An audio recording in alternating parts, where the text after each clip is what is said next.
Welcome to Growth Purposes Only podcast with me, your host, Princess Serafina. Join me Thursdays for all new episodes on all streaming platforms and on our YouTube channel for Growth Purposes Only, no spaces.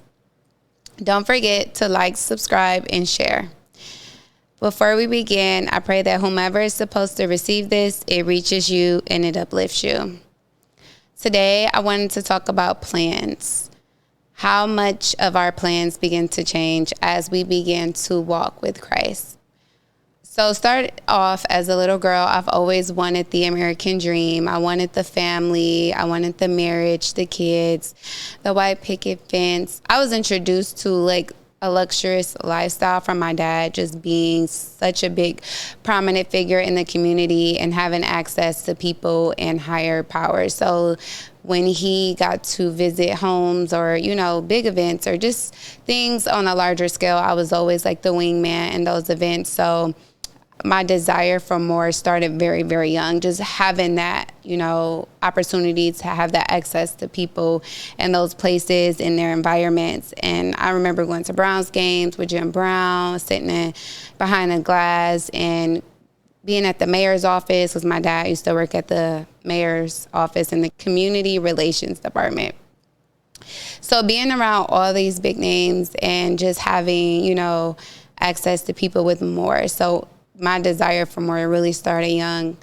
So the first time that I got into what I thought was a relationship, I wanted to exercise that faith. I wanted to bring about what I wanted for my life. And I really think having someone equally yoked plays a part in that, because one person will do all the heavy lifting if, the dream is not mutual. And since I was pregnant young and went through that experience young, also the access to those type of resources to create that life were not yet fruitful for me. They were not yet attainable just because I was in college. I was actually graduating from high school, going to college. And then my child's father had just a totally different lifestyle than myself. So it was just I want this lifestyle, and somehow with our resources, we have to be able to create that together. So I learned early on that, even the plans that you want don't happen the way you want them to happen. But I tried my best. Me and my child's father, we moved out together at 18, and I started that life. Like I said, being equally yoked definitely plays a part with that, because I suffered a lot of setbacks and a lot of consequences not having a partner with the correct mindset for these goals that I had in mind. So, I took a back seat on those, but the dream never left. So every time I was presented an opportunity to go for it, whether it was a house, whether it was a job, I tried to hop on those opportunities. But like I said, it takes, for that vision that I wanted, it really took two. I wanted the marriage. I wanted all my kids to have the same father. Me and my sisters were blessed to grow up with same mom, same dad. And I wanted to give my children that same blessing, but things didn't work out. Having daughters and going through any form of abuse can be very traumatizing. And if I can prevent anything, I wanted to prevent them seeing their mother being abused. And I experienced that as a child, watching my mom go through certain forms of abuse. And I know how big of impact that had on me. So I'm this isn't going to work out. So those plans were clearly, changed quickly. At least the part of sharing the vision with my child's father and us embarking on this journey together. And then trying with another gentleman, just thinking that maybe it can now take place, and realizing equally yoked, not happening again. And I really had to realize okay, now I'm a single mom. And I was actually visiting my sister over the weekend, and she actually got the life that I kind of wanted. Her and her husband are married. I want to say it's going on 3 years. They've been married. They have 2 children together. They recently bought a house almost a year ago together. So it's I spent time with them, and I just got to feel the culture of their home. They have 2 kids under 2. So she has the stay-at-home life, backyard, the dog, just all the plans that I thought I was going to have for my own life. But, I'm happy to see that those things are attainable. Those things are possible. So I'm extremely happy for her. I remember at one time before my grandma passed, I was over her house and her daughters were over there. And my aunt was like congratulating my sister on her marriage and everything. And she told me it was supposed to be me. Like, I was supposed to go first. Like, I was supposed to be married first and those things. And in that moment, I agreed with her, but I think I processed that a different way than I think she meant for me to process it. I took it kind of like as a sign of failure, and I was like, wow, I kind of didn't like the comment after all, but I understood that it didn't come from the place that my feelings were like bringing about. It was more so like she just wanted for me, being the oldest, to have had that life first. And, she's like, well, when you gonna be next? And I'm just like, I don't know. And I kind of stopped thinking like maybe that the way I wanted to live my life wasn't going to come to fruition. Even in therapy, one of the things we were talking about a year ago was talking about like acceptance, and she gave me like some activity to like name things that didn't take place in my life that I wanted to happen. And one of the first things was like I wanted to be in a family. I wanted same mom, same dad for our children, for all my children. And she was like, okay, and that didn't happen. So we just like kind of kept deducting points off for like what about my life that I wanted to happen. I wanted to buy my first home with my partner. I bought my first house alone. Some more points taken off. So I wanted to be in a relationship, like a healthier relationship, raising my daughters with a potential partner. My oldest daughter will be 13 this year. So I'm still not doing some of the things. So she just kind of taught me how to like accept what I have in my life and make the best of it. And I guess that plays back into like control. And then, just allowing life to be life, like allowing things to flow effortlessly. And I think the more and more I talk about this, I think about how you're supposed to surrender to God's plan over your life. And in those moments, I was the author, I was trying to create, and I was messing up compared to what I wanted it to look like. The picture wasn't just painting. It wasn't giving what I wanted for my life. It actually had more flaws than anything. So I think for me in that moment, it was just like, wow, I've created a mess. And not like I don't appreciate my life, but it's not what I had imagined for myself. And I haven't given up on that dream yet. I would still like to have the white picket fence, the big backyard, the big house, the family gatherings, the marriage.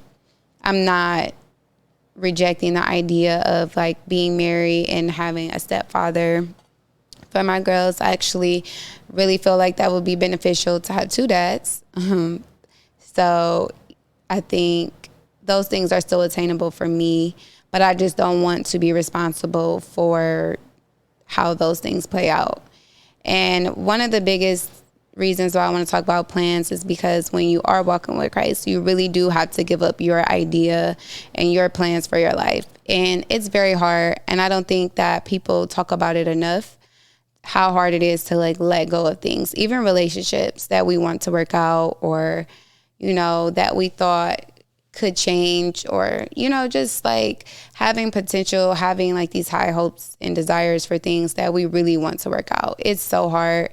I am constantly in my head about it and how I could have changed things or maybe how things could have been different, but I'm learning. And it takes a lot, a strength to be like, I have to let this go. Like I really have to just surrender and let go of the thoughts. That's the hardest part for me at this point is like letting go of the woulda, coulda, shouldas. And because I think I have that much control, I think I do. And reality is I don't. I can't control another person. I can't force another person to be the person I want them to be and not accept the reality. I think that's what's important about being equally yoked. You both want the same thing. And at the same time, especially because there's a lot of people that want what you want but aren't ready to do the work to receive it.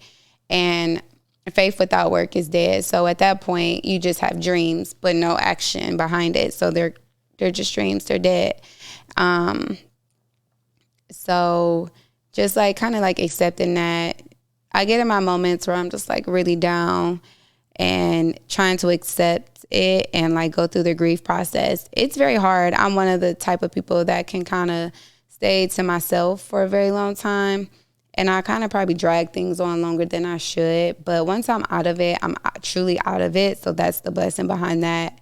But, you know, I'm trying to learn to give myself grace through these things because they don't happen overnight and they get really hard, especially when your feelings are involved, especially when your dreams are involved, and you keep creating and you keep failing at creating. So it's like a part of yourself you really have to accept, a part of yourself that you really have to realize like, okay, this is you, like these are your patterns and you're not allowing things to like fall in place. Even when I'm like given a dream or a vision, I feel like, or I hear good news, or I just hear God speaking to me sometimes, I really want to act on it.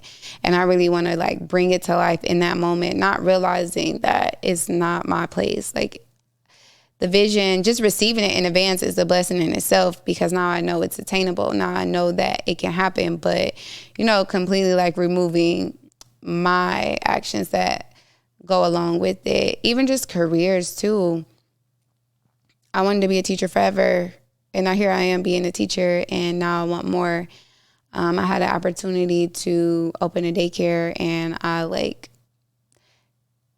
walked away from it. And like the more I think about it, like I really walked away from it because it didn't look like how I wanted it to look.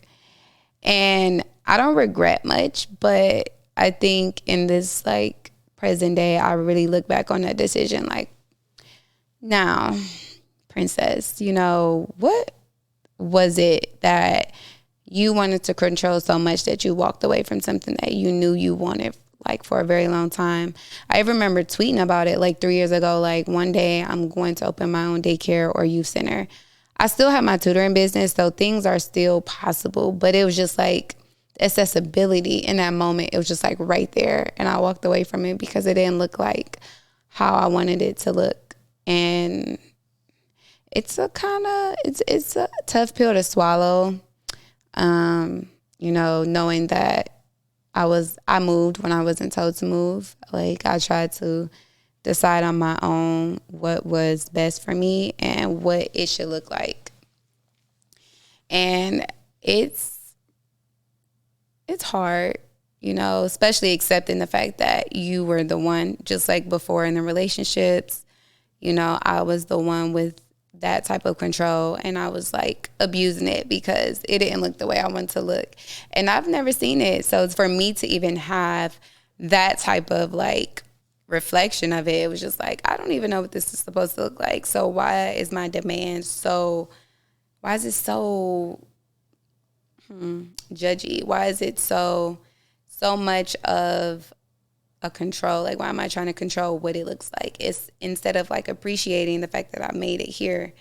So like I'm learning through these experiences.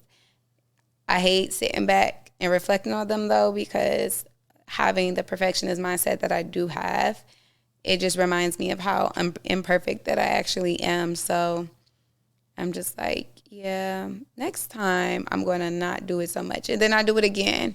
But like, I'm just happy to be aware that I have some type of control in it by just like removing my actions. And I think I will be much more off. So the plans that I have for my life clearly are ever changing because of my own actions. But I'm learning and I'm growing through it. And I think that's the beauty of it all. When it comes to relationships, I don't know where I am with them. Like, I know I want a partner, but I don't think I'm in the place because I haven't like completely let go of the idea of what I wanted the last time. So it makes it very hard to be hopeful for certain situations. And there was like in church on Sunday, we were reading Romans. It was Romans 8, I want to say 24. And it was like, I'm not quoting the scripture verbatim, but just basically, you don't need to hope for something you already have.